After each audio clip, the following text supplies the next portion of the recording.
Tidak salah, semua orang yang ada dalam ruangan ini semua tahu apa namanya, nama Duga. Betul.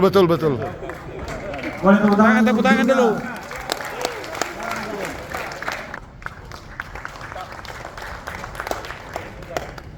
Yang saya mau bicara di sini terkait dengan tadi ada daerah otonomi khusus dan juga terkait dengan Undang-Undang Nomor 23 Tahun 2014. Statement saya ini bisa dijawab oleh kedua ibu dan bapak yang tadi terkait dengan materi yang sudah disampaikan tentang terkait dengan daerah otonomi khusus. Bagi kami orang Papua, otonomi khusus itu hanya diberikan ekornya dikasih tapi kepalanya masih ditahan. Betul. Itu yang minta merdeka tuh begitu.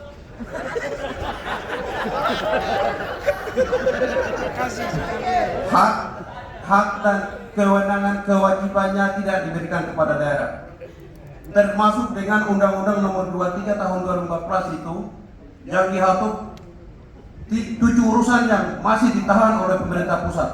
Salah satunya adalah pertahanan dan keamanan dan juga urusan luar negeri. Kenapa masalah di Papua yang terjadi hari ini orang Jakarta tidak tahu dan tidak bisa kasih solusi.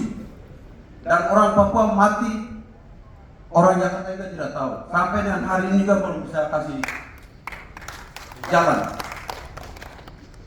Makanya saya pernah sampaikan, kalau boleh Undang-Undang Nomor 23 Tahun 2014 itu bisa berubah.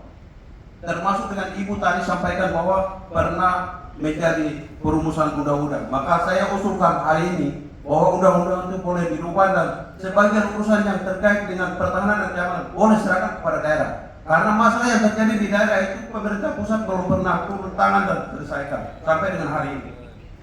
Karena kita yang pernah hadapi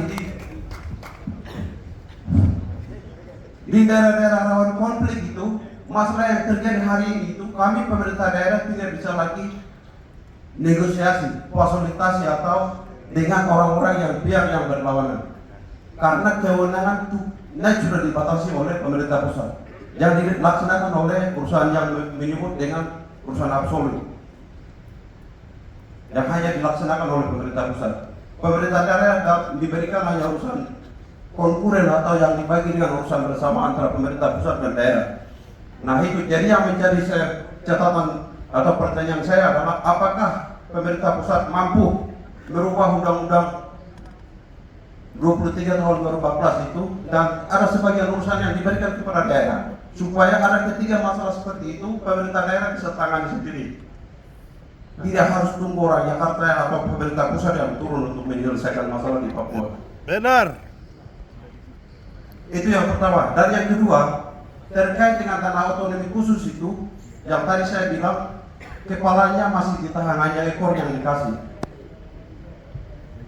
Setelah Undang-Undang Nomor 21 Tahun 2021 tentang perubahan Undang-Undang